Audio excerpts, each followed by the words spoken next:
One of our founders is a lawyer, so he'll be glad to know that the whole legal profession is in the news and all along those lines. And as a matter of fact, they're even in the news from an international standpoint. So apparently, the International Court of Justice has said that it will not halt Germany's arm to Israel. So that is something that folks were asking for. I think Nicaragua was asking for that halt and all along those lines, but they're saying that they will not be doing that. So they ruled against imposing measures on Germany over Israeli aid. And apparently, Mexico and Ecuador are in a battle at the International Court of Justice as well. So, Mexico showdown with Ecuador over the embassy raid begins at the International Court of Justice. So, they have gone to the top UN court over that embassy raid in Quito.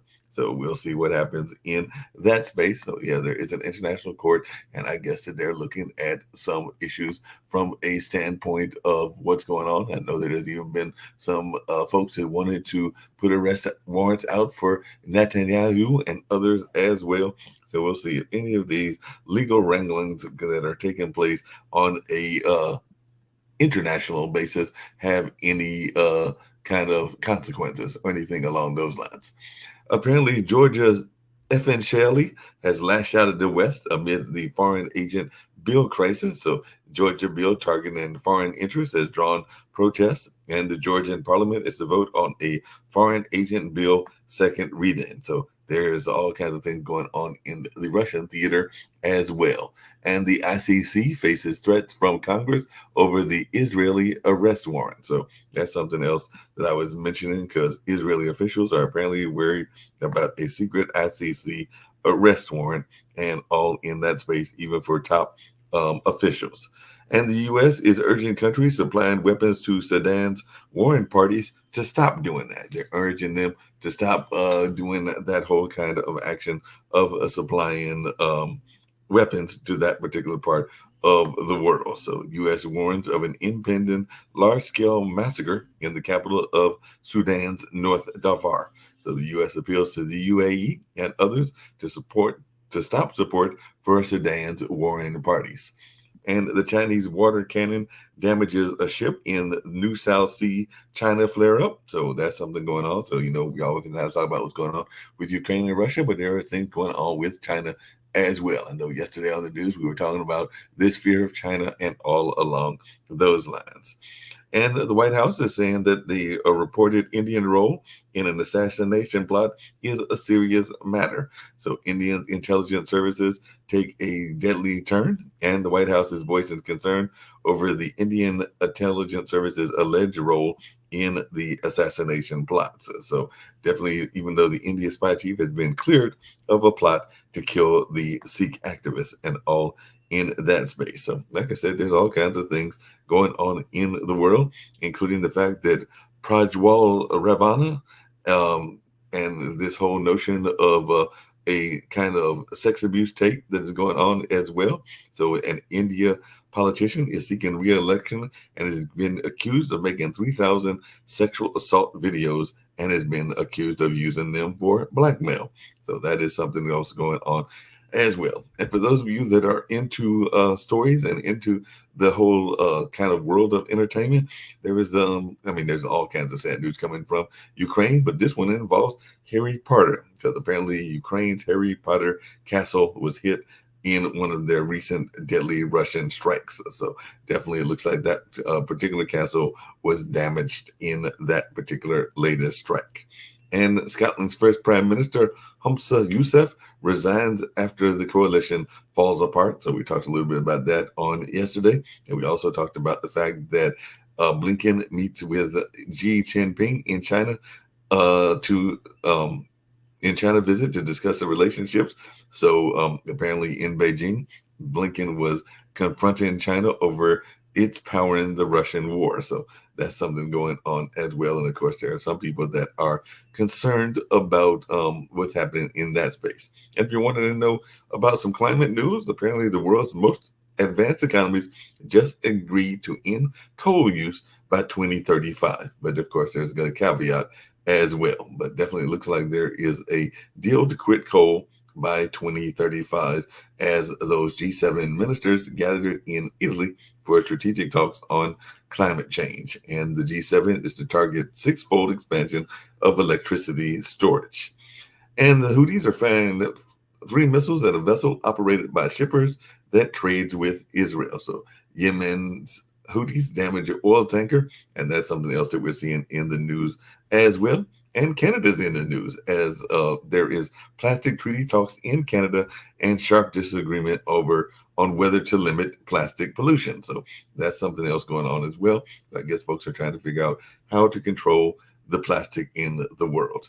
And King Charles apparently is returning to public engagements, and he is at a cancer center after he had that cancer diagnosis. But it does look like he is going to be returning to public duties and all along those lines. So let's get to some U.S. news, including what's going on with the Trump trial or Trump trials, I should say. And then I'll bring in Rick Rosner. We'll see who else is here as well. It looks like Columbia University has locked down campus buildings following an overnight mutiny, and that is effective immediately. So definitely it looks like pro-Palestinian protests have been disrupting colleges across the campus, and it looks like there was even some arrest in UT Austin, and it does look like there is some push to shut down some of these protests, particularly at Columbia University over there in New York, and there might be some other ones as well.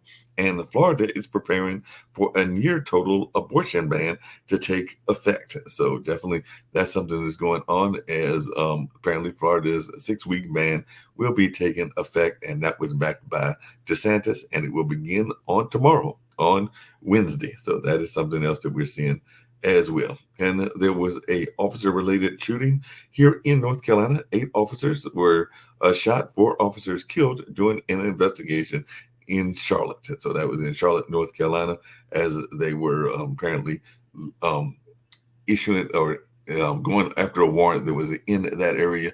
And like I said, there were several, well, 4 that were killed and 4 that were shot during that raid and everything. And like I said, the Trump has been held in contempt of court for a gag order violation. So definitely it looks like he got hit with a contempt of court violation and all along those lines. And people are giving a hard line to Kristi Noem because apparently she euthanized her dog. And definitely there are some folks that said she had a shot at a Trump VP slot before her dog killing boast and all in that space. So definitely that some people may think that that was a form of political suicide. And a immigrant won a $1.3 billion Powerball, and that was a Laos-born immigrant with cancer, and that just recently happened. So a immigrant, I believe, in the Oregon area has won $1.3 billion, and we'll be seeing what he does with that money and all along those lines. So like I said, that's just some of the things happening in the news, and I'm going to bring in my esteemed panelists and see what they've got to say about some of these news items, and if they've got some other ones that they wanted to get to as well. But like I said, I know that Nick is real big as a lawyer and all in that space, and like I said, the law was all over the news and all in that space, even some of the international news. But right now, we're going to bring in Rick Rosner. And did you not go? I went and bought a couple of tickets. One of them I scratched off and I did not win. The other one I have not scratched off, but they were not regular lottery tickets. They were just like those dollar ones, and I was just. Yeah. No, my wife is she plays the scratchers in the family, and she tells me when she wins. She doesn't tell me when she loses. So gotcha.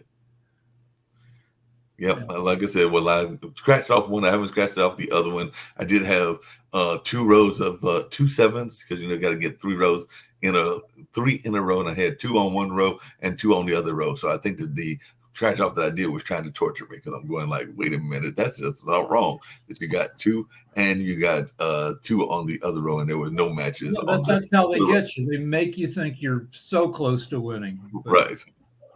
They don't get me at all because I just don't donate that direction to the federal government or the state government. Sorry, if they had to rely on me for that, not happening. If I want to gamble, I'll go to the stock market. I'll do like Sasha and buy options. At least you have a chance. I'll buy options on NVIDIA before I'd buy a lottery ticket. At least you have a chance.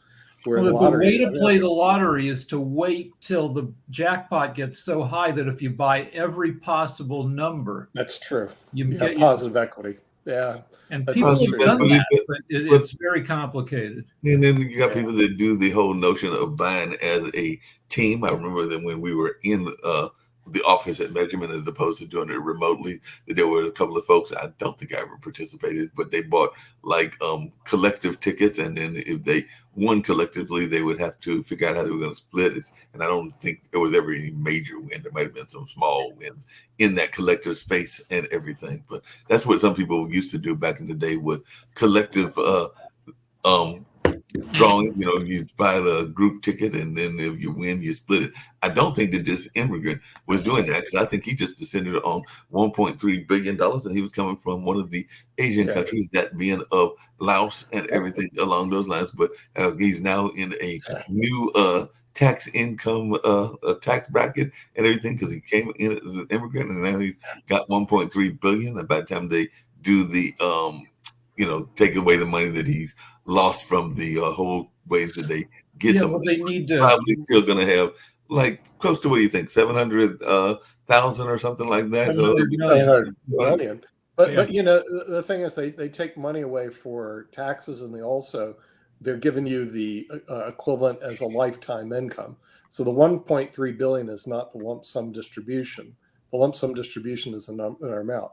This is the amount. If they were to take lifetime income, then they would receive 1.3 billion. So it's a little bit of a scam, because people don't know the actual equivalence is different. The numbers are different. So like I said, if I wouldn't bet on the lottery, but I'd rather take my money and throw it away on options on NVIDIA. But they need to make sure that they need to make sure he doesn't own a time machine. A lot of these jackpots are won by people who travel to the future, find out the numbers, and then come back. Yeah, of course. Yeah. And scammers. You did mention the International Court of Justice, Mark. Now, when I was at the University of Miami, the ICJ was pretty big, but it's basically because Miami is more of an international city, and cases before the ICJ, they even had international moot court at the U. They were big into international stuff, because all those small little islands in the Caribbean are all nation states. Right. And the problem is, it really doesn't have anything but persuasive but not binding on the participants. So it's not like the US. If you go to court and you lose, they'll send a sheriff out to go seize your property. If you lose in the ICJ, they go, "Oh, well, you lost." I mean, so I just never got into it. Yeah, I have a question about Miami. It's like, when you go, so whenever they show it, they let you know in a movie you're in Miami because a couple young women walk by in thong bikinis. Is that true when you go out to dinner in Miami, or they're just women walking down the street with their butts out? Well, just depends. Okay. In Miami Beach, that is absolutely true. So if you go to South Beach, I used to work for the city attorney's office in Miami Beach, and South Beach, bikinis is everywhere. At the U, like I said, if you ever go to the University of Miami, the whole university is centered around an Olympic-sized swimming pool. So this is totally different than the Northeast, where they have libraries. We have a library. It's off to the side somewhere. But the big part of campus that you always have to go by is the Olympic-sized swimming pool. And yes, the university undergraduates are unbelievable. As a matter of fact, Miami cannot compete anymore as a party school because pros are not allowed to compete with the amateur schools, which is everyone else but the U. So it was quite an amazing experience. So Rick, let's put it this way, Rick. The law students, forget them. You'll never get a date. They're all, I'll go to law school and stuff. The undergraduates are unbelievable. I mean, the thing is, they chase. I mean, it's just, it's a different world. It really is different. Yeah, just hold a second, Nick. Quick question about it's a dream and the whole notion of what the immigrant won, and then I got a question about politics as well. But before we get to the politics, I know Sasha will have some thoughts around this and everything. But I did mention that the immigrant that won the $1.3 billion Powerball and everything also is a battling cancer. So how much of that 1.3 billion is going to have to go to his cancer treatment? Because I'm thinking that the vast majority of that money is going to be going to cancer treatment. It'll still be next to nothing. But if he dies or she dies, the estate tax is going to be heavy. So here's the solution, which they don't even know. Okay, get married. There's an unlimited marital deduction between husband and wife. Nice. So Charlie Chaplin married somebody who's like, 20 years old. O'Neill. She was like 17. Yeah. 17. Yeah. Right. And she lived with him for like 38 years. But to avoid the federal estate tax, the best way to do it is to get married and then unlimited marital deduction to your spouse. If he dies and he tries to leave it to kids or anything like that, he's going to get slaughtered. I mean, with the federal estate tax will just eat him alive. That was going to eat him up and everything. And he's dying, so he better get a good estate attorney. And I did not see whether he had a spouse or not. But before we get to the federal stuff, there's another thing you can do that's very cost effective, but has a low probability of paying off. If his cancer turns out to be terminal, he can arrange immediately after death to be cryogenically preserved, like they did in the movie Alien. They put you in a pod at like 300 degrees below zero in the hopes that like 100 years from now, they figure out how to thaw you out and fix you. And it's only $100,000. And if you have a 700, only $100,000, you might as well. That just laying around and everything. But before we get to the political sign and everything, I do have a question, and this is for everybody, including Sasha. There is signs around the world of certain animals, whether you're in Africa, whether you're in parts of the U.S. and everything, and they basically tell you, like even when you go to the zoo, don't feed the animals, don't touch the animals because they might be dangerous and everything. And the big signs are there and everything. Matter of fact, I'm looking online at one of the signs right now. But apparently, there is a man that was injured over there in Yellowstone National Park, and he was accused of kicking a bison, and he went there and apparently got injured by the animal. When there's big signs there that say, danger, do not approach wildlife and everything. So what is it with these stupid people that decide that they want to go tackle a bison, which is not a small animal in the least bit and everything? Because apparently this man was kind of insane, and he decided he wanted to go try to kick a bison. Well, you need to make content. You need to pose like it increases your chances on dating sites. If you men will often pose with like a tiger cub. You go to a country like Mexico where they might have like small like the baby version of dangerous animals, and you can pose with them, and that's a popular way to pose. I don't think kicking a bison is going to help you with dating, but people will do anything. Well, apparently he was drunk when he decided he wanted to kick the bison, because they said the man who was from Idaho was also one of those states that you were talking about yesterday, was also a little bit on the drunk side. So I guess I think a bison probably goes 1,200 pounds. So yeah, you're gonna, if the bison takes offense, you're gored. I mean, the thing is, and when I was in Yellowstone, they were all over the place, and sometimes you'd walk by them and not realize you were that close to these animals. But they can turn on you in a New York minute. So it's just frankly not a good idea. And yes, people do tend to ignore it, and people tend to get gored. And that's kind of like the way it is. Exciting thing to talk about is what's going on in my favorite university, Columbia University. Yeah, they've yet to pull the people out, but I did notice at University of South Florida, it was on the front page of the Wall Street Journal, where I went to school one time. They were showing the person being forcibly removed from good old USF, which may or may not be appropriate, because I think on state schools, you have a bit of a problem. They have freedom of speech right. This is a private school. This is an Ivy elite school. What the heck are they doing, allowing people to just camp on their campuses? I mean, they should be kicking these people off. It just shows you how bad the administration is. They should just take these people, forcibly remove them. Don't listen to them. They don't belong in a private university. Expel them. They said, we might temporarily suspend you. This shows you how weak administrators are at elite universities. Not might temporarily expel you. We will suspend you, excuse me. We will expel you, period, the endo, and get rid of these people. They don't belong in a private school. Send them to what's the public school? CCNY.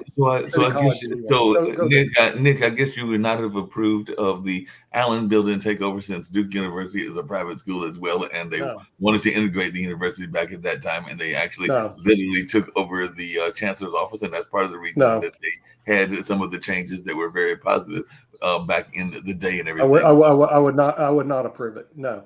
Private universities, you're trespassing on private property. They if you're a student, these were students, and those were students as well. So are you trespassing if you're a student? So protests spread to because at least 45 universities. If you're trespassing, yes, of course. But I'm saying, but are they trespassing if they are students? Because, like I said, I know that. It depends. I mean, obviously, students have the right to be on campus. That's not a real problem. Okay, do they have the right to take megaphones and stick them in my face and yell at me? The answer is absolutely not.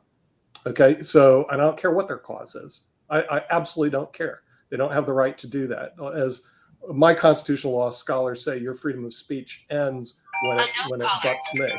So that's protests have spread to at least 45 universities. The latest one is the University of Utah, which is a little surprising. Utah is Mormontown, a super conservative state.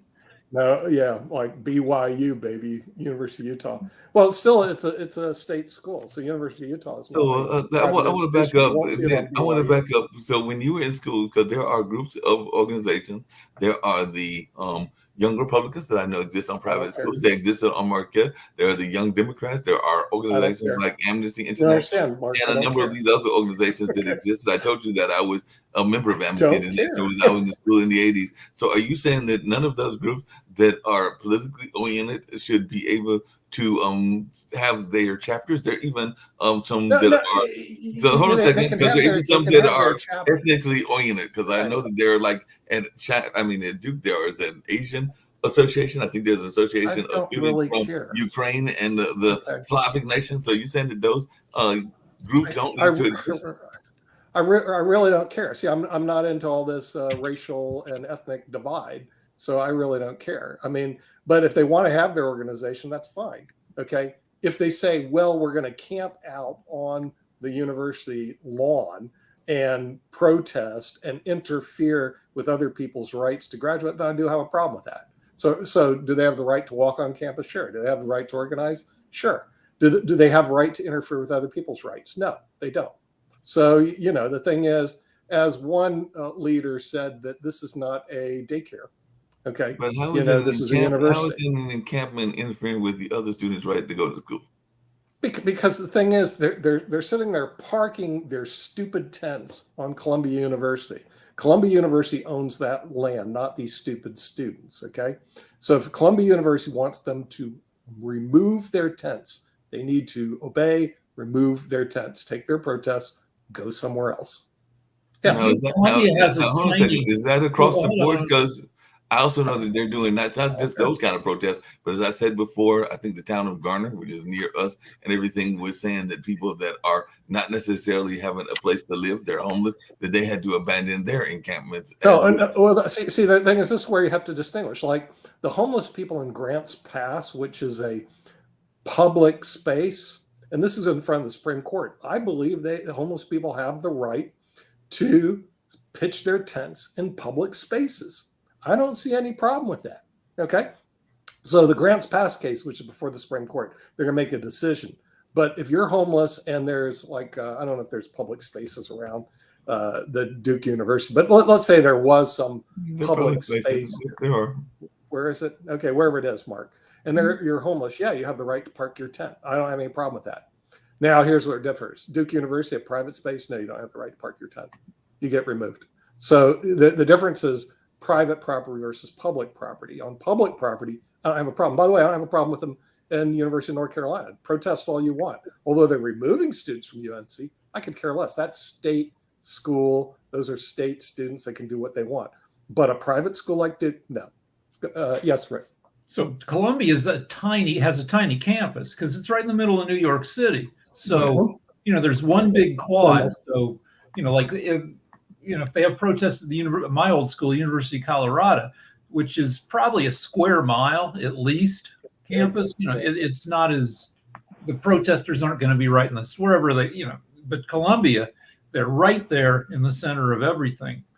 I also see that there's a petition going around. 90 lawyers, including 20 who work in the Biden administration, have signed a petition trying to get Biden to pause military aid. Yeah, and we'll get to that in a second. But even Columbia, Columbia's had a rich history of bucking the system. I think I told y'all before that this would have been the 40s, because before I was born, and definitely probably around the time that my dad was born. But my grandmother actually has her library degree from Columbia, and she is African American. So that was not the norm at the time of segregation. So they have bucked the system, because she was one of the few students that got to go there that was of a minority status, and all in that space. So they have had a history of bucking the system. Yeah, I think Jatovia wanted to say something. Mm-hmm. Just to point out, the individual does have a right to grab the megaphone and yell the same way you have the right. Not in my face, they don't. No, sir. They can go a distance away and do it. They have the right to do the same right as everybody else, hold protests and everything else. That's what the issue. The problem is, I think the main problem is that I saw those people assaulting people. They don't care. The main problem is that people don't want to listen, and this is what we talked about yesterday. The fact of the matter is, until somebody talks, we're going to have these protests growing and growing. It is right that Rick brought, hopefully, yes, the aid gets held against, paused, because that is actually partially what they're asking for. But even then, it's a matter of discussion. Until we have discussions and people bring together the individuals that are sitting there protesting and some individuals that they're protesting against, until we bridge that rift, these protests are just going to keep growing and growing to college campuses. And because college campuses are an area where they try and protect freedom of speech and freedom of expression and so on and so forth. And this is something that was,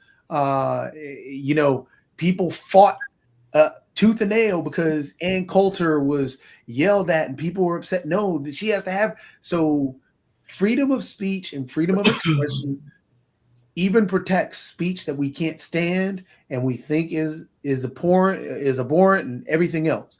Yeah, so the problem is we've got to talk at some point. And speaking of not talking and everything, Jatovia, just along those lines, because I definitely want to hear Nick's thoughts, but yours as well.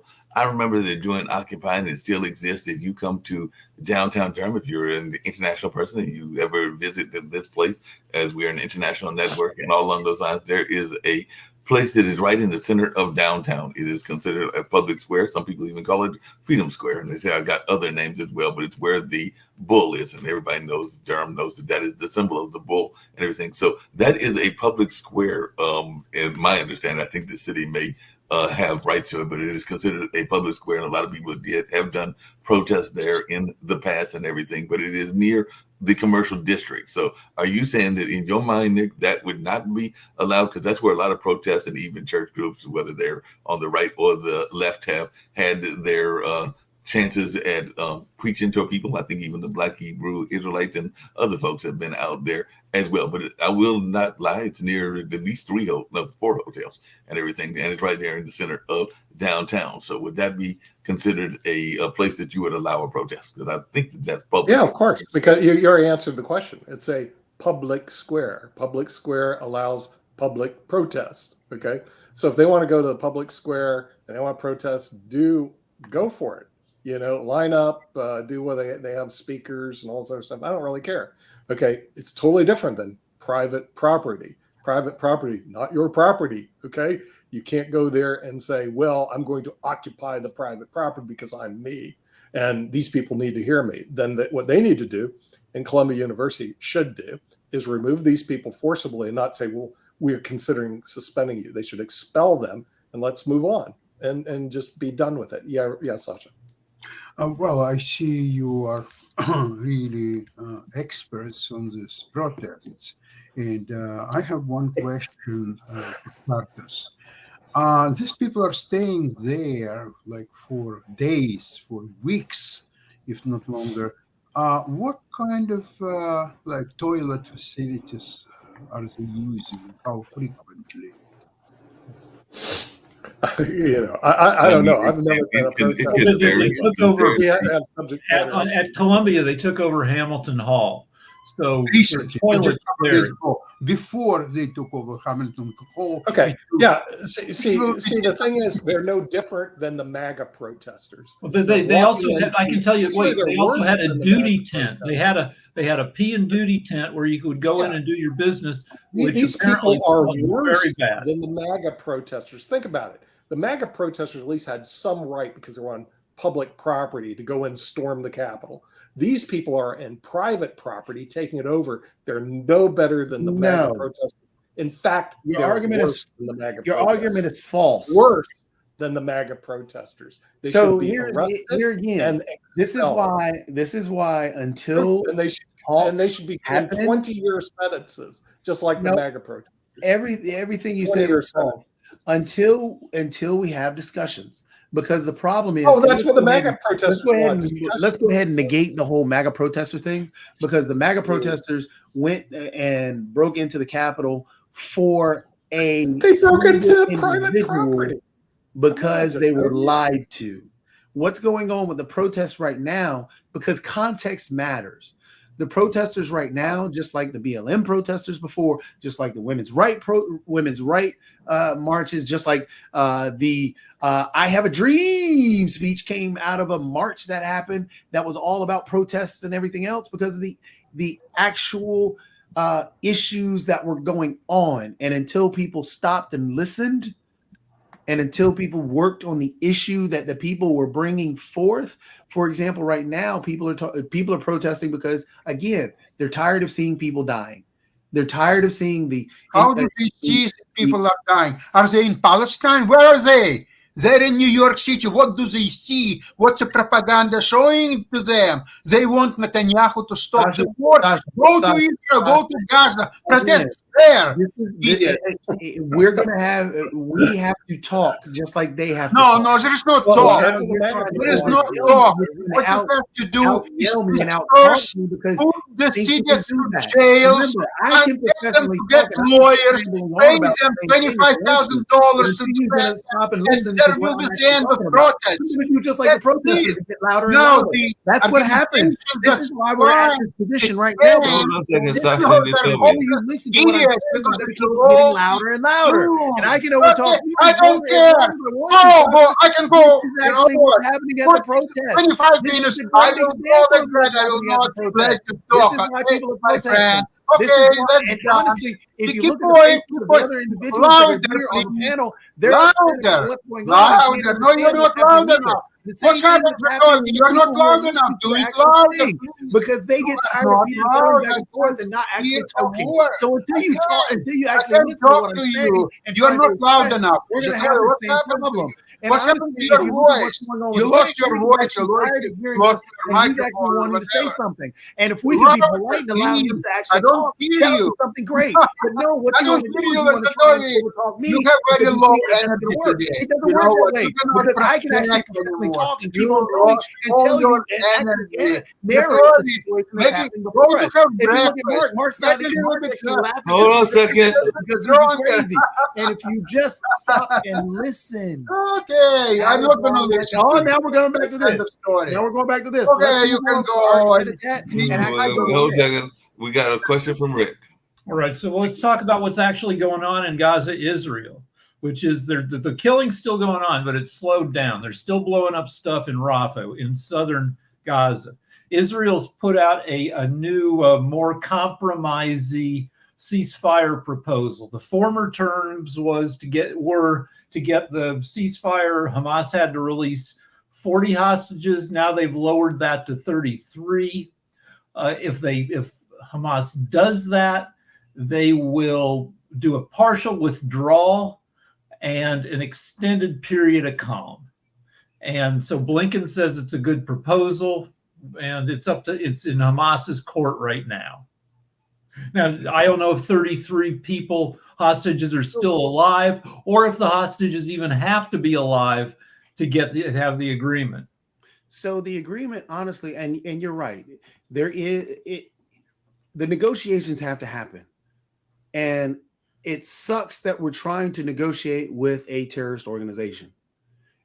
But what's going on, the killing and everything else, Israel's not stopping, as you pointed out, and trouncing into Rafah, and where everybody's densely compact and dropping bombs and shooting people, that's just killing more people.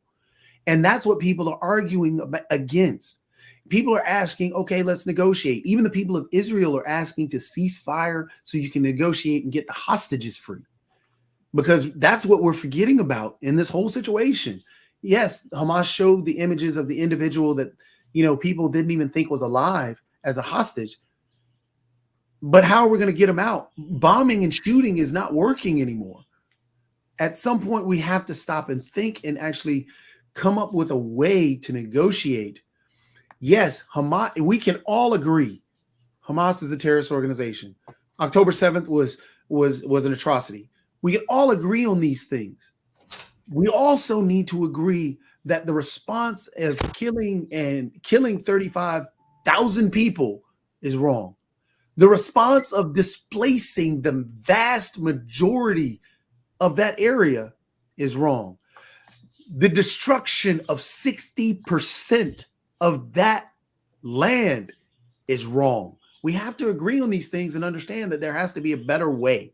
And that's what the people are protesting for. And Rick, honestly, I wish people like, we would have, somebody like yourself on one side, somebody like somebody in the protesting organization on the other, just sit down and talk in front of the protesters and in front of those who who are so adamantly against the protest and don't even want to listen. Have that discussion in front of people. Well, I think I'm sure those kind of talks like happen on some campuses. The protesters say they're giving classes to educate their people about the situation. And I mostly believe them because, I don't know beans about, I have not even read one entire book about the history. What I know is vague. And that's all it's about, is that people want to stop the killing. People want a different way. And honestly, if discussions were to happen, that would be a way to quell the protests. Because again, people are protesting because they feel they aren't being heard. And it's only going to get louder when just as what was going on between Sasha and I. That was exactly what's happening on the protests, is the fact that people feel they aren't being heard. So what are they going to do? More megaphones are going to come out.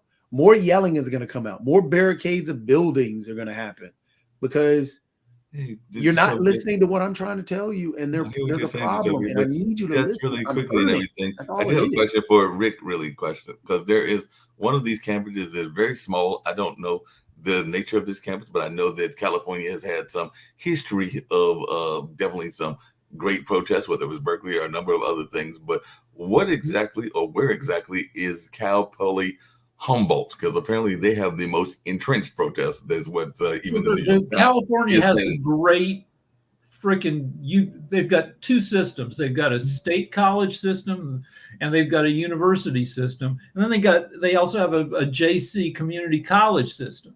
And so there are there are dozens of state colleges. Cal Poly Humboldt would be up in, Central California somewhere.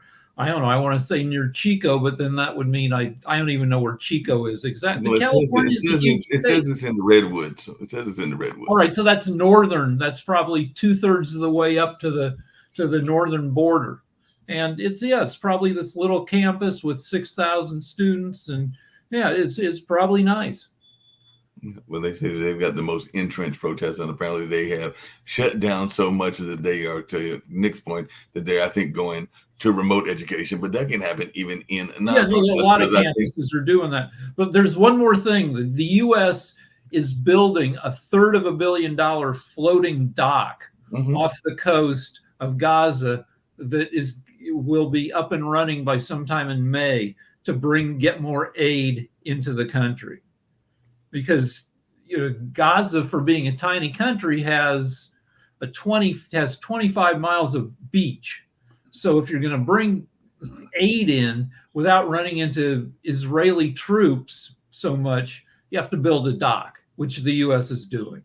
And Jose Andres is he runs the food organization where 7 of his people got blown up by Israel.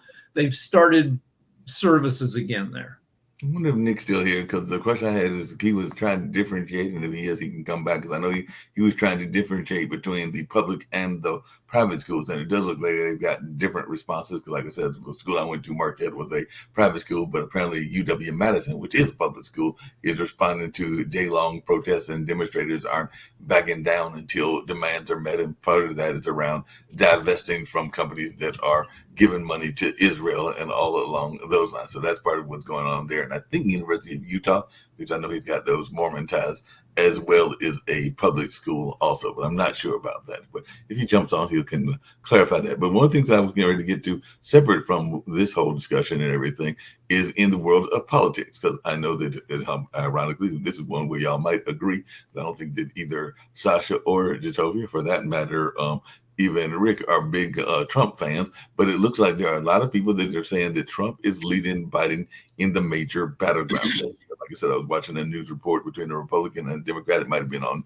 News Nation, and they had different ideas of who would win Pennsylvania, Wisconsin, North Carolina, and the other, I think it's 7 states that are in play and everything. But what is your thoughts? Because I know, Rick, you're not a big fan of polls, but apparently the polls are finding that the races are tightening, particularly in Michigan, Pennsylvania, and Wisconsin, but that Trump right now is leading in those battleground states. So yeah, I think the polls are skewed by lunatics, but that doesn't mean that you shouldn't worry about the polls. CNN over the weekend did a poll that showed nationwide Trump ahead 49-43, and that's probably has some liars in there claiming they're Democrats who've decided to vote for Trump when they were always Trumpy. That's the main kind of lying, I think. But still, that I might be wrong, and the polls might be. Harris poll today released a poll that shows Trump has +4 approval. 50% of the people they polled approve versus 46% who don't, which is ridiculous, because I mean the guy's an asshole, and he's not getting more popular. But you don't know, like you can't.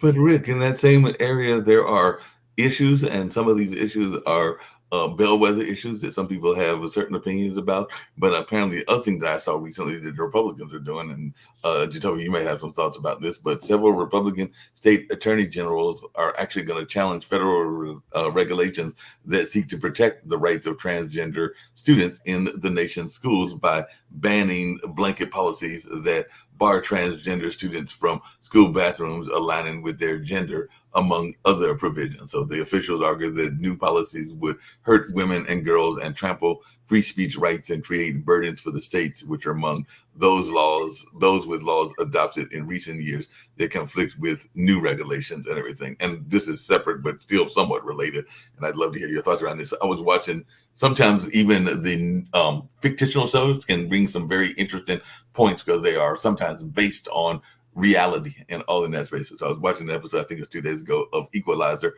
which is the Queen Latifah show, and they were talking about conversion therapy. And apparently the United States is one of the few countries that actually allows conversion therapies. In some states, it's illegal in California, because conversion therapy doesn't work.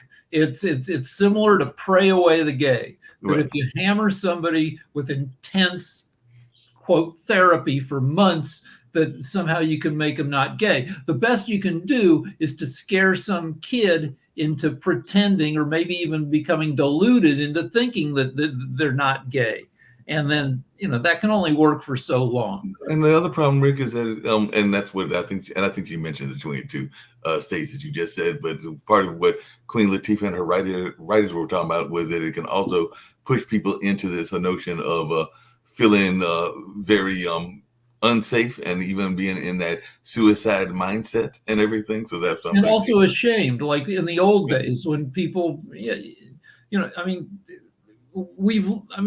the arc of the moral universe when you pointed at gay people is we've learned that it's that your orientation is pretty hard, wired. You're not going to change it by therapy or praying, and it's like it's not like a defect that's somebody's fault, and all that. The whole conversion therapy thing uses all the old school, that concept. Conversion therapy is tantamount to torture.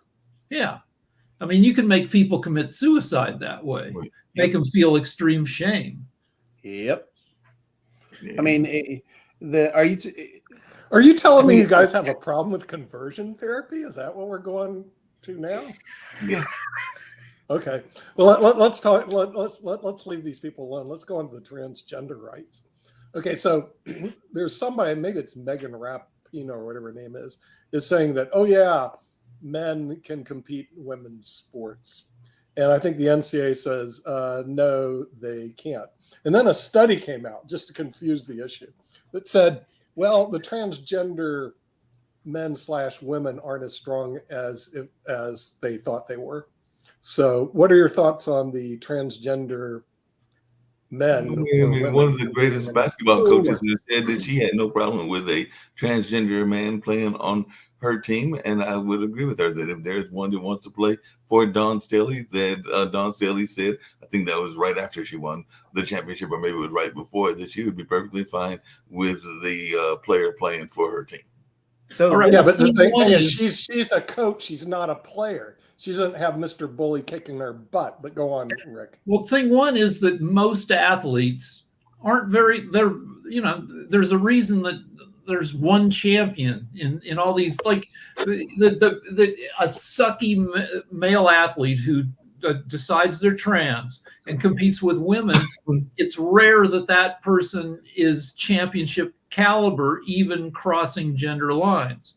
And the rare events like that Riley Gaines was all upset because there is like one trans swimmer who's won some events, but not even that many events. And she's, the demagogues and the pundits and the people who get everybody upset are getting people upset over like one swimmer. So the argument against it is always crazy to me. So one, there's not one sport that transgender women are dominating. Not one. You can't even name one. Number two, the complaint is, oh, we must protect the women, which ironically, we tell women that they can do anything.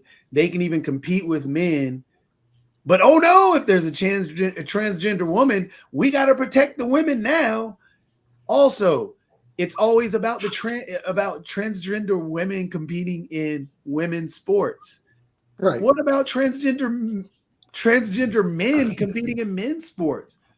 If you're already considering that transgender woman to be a man, wouldn't you consider that transgender man to be a woman?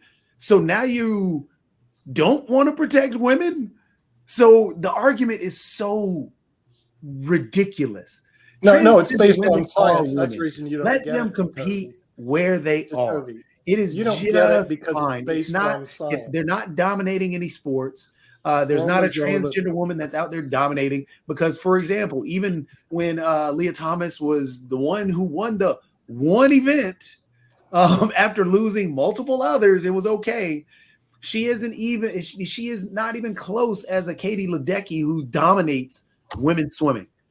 She has won so many records in women's swimming, but we don't want to do anything about it. Oh, they're going to stop it. Transgender women are just fine competing in women's sports. And then on top of that, think about how many there in North Carolina. Can you name one transgender woman that's competing in any high-level sport right now? No. In Utah, can you? No. In Florida, can you? No.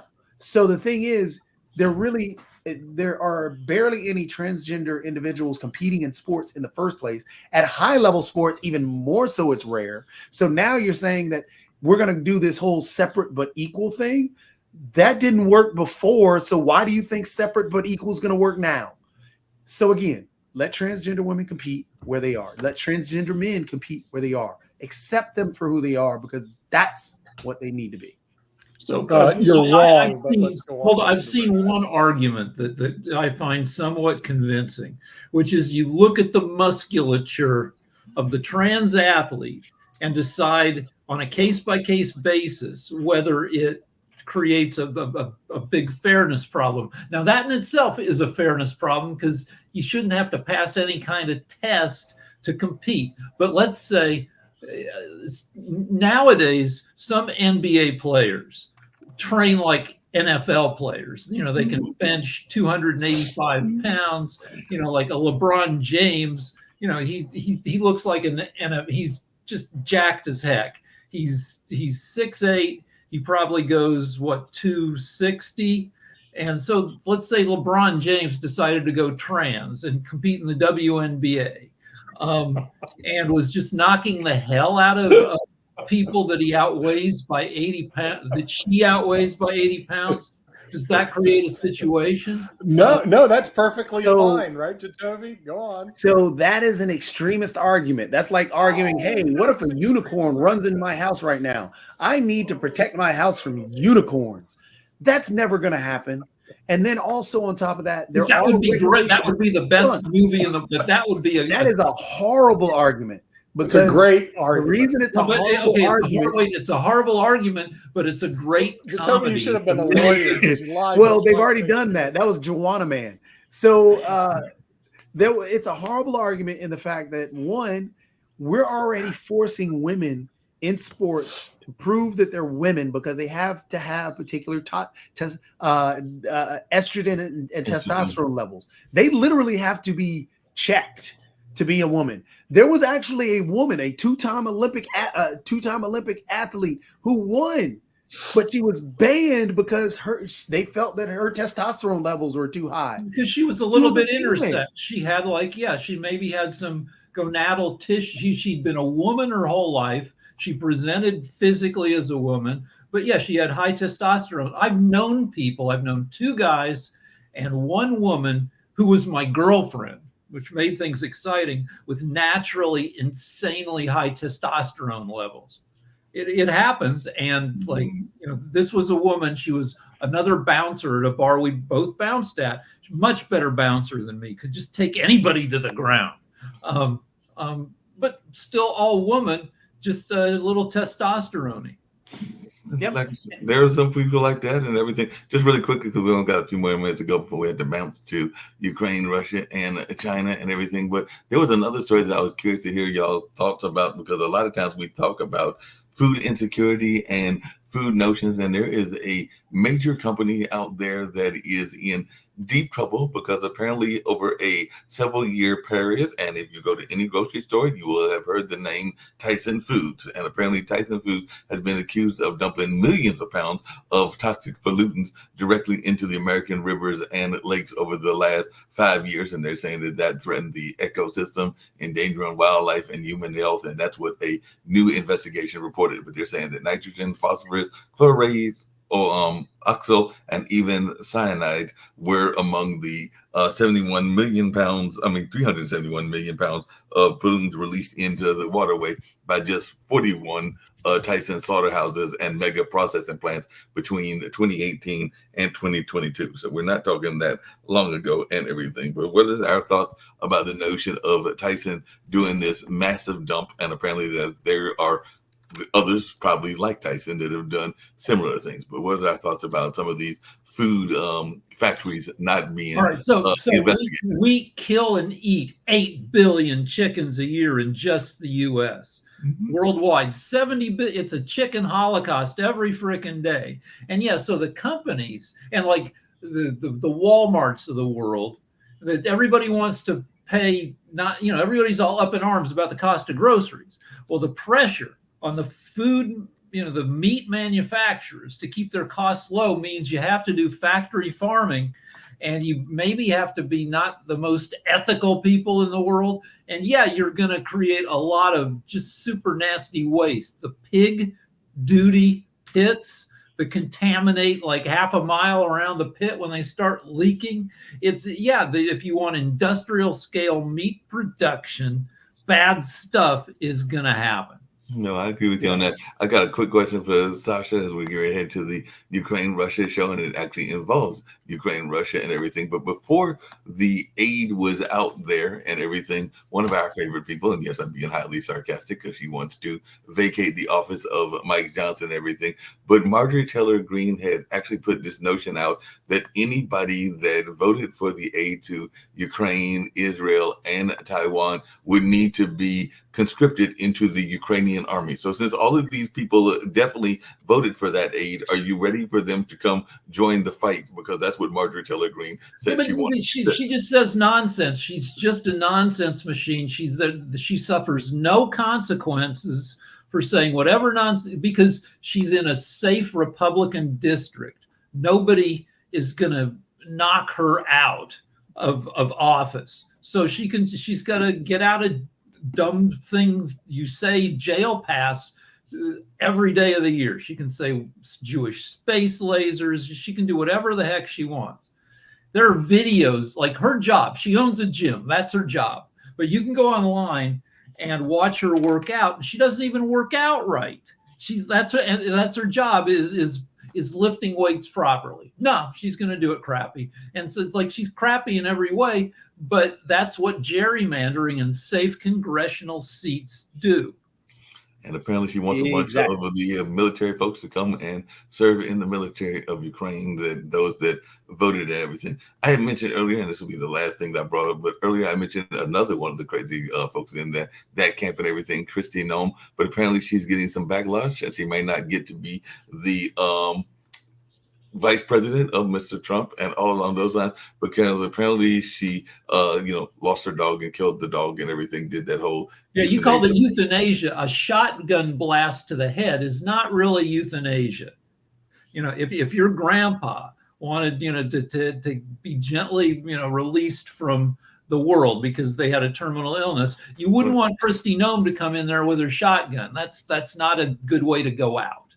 Well, it was a bad dog. Didn't you listen to Kristi? It was a bad dog. She took her shotgun out and she blew the head away. Then how about the goat where she shot the goat? Why do you guys have a problem with that? She had a goat. The goat was stinky, as goats are. Goats don't smell great, especially uncracked. She shoots the goat.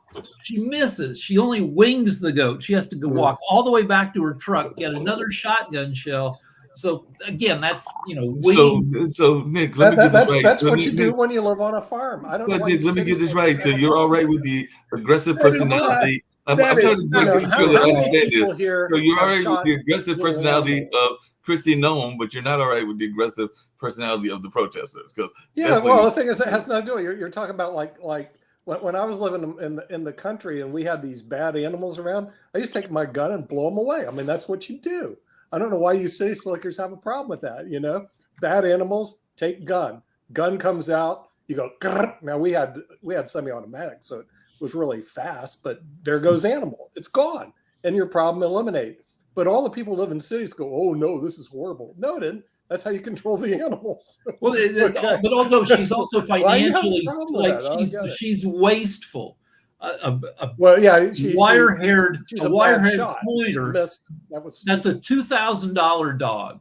She didn't want to train it, but she could have found a family who couldn't otherwise afford a $2,000 dog and gotten them the dog. A goat runs this happened a long time ago, so we'd have to look at like price, but right now a goat goes $200 to $600. But no, she doesn't like the goat. Smells bad, so kablam. That's what you do. If you have bad animals, there was nothing wrong with the goat. There was the goat. When you eat hamburger, what do you think? They're nice to the cow when you eat hamburger? No, they gut the cow. I mean, come on. But that's humane. That cow was raised to be.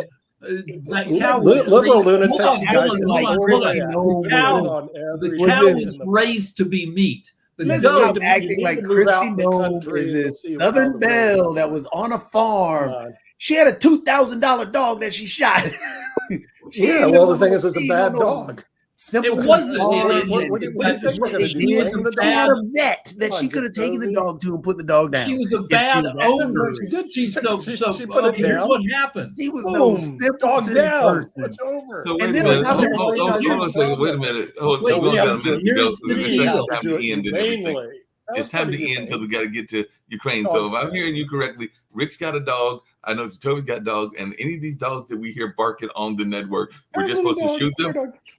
No. Yeah, well, if you don't like them, We have a dog that pees in the house all the time. I have a little doggy. Yeah. But All little right. doggy does something wrong. Doggy gets his head blown away. So doggy does everything right. See, it works. Yeah. You know? No, but the dog was untrained. Yeah. Christy, Yeah, so you got rid of it. I don't know why you guys have a untrained, but problem. like she was too. Oh, you got to take it. She to had the no idea how to doctor. train the dog. That's She pretty pulls humane. up at a farm that has chickens. Because she's a bad owner, she lets the dog out of the truck. The dog, a bird dog, bred to be a bird dog, has never seen chickens before. It's 11 o'clock. We All right, need to okay. cut our own heads off and leave. Goodbye. Okay. Bye, everybody.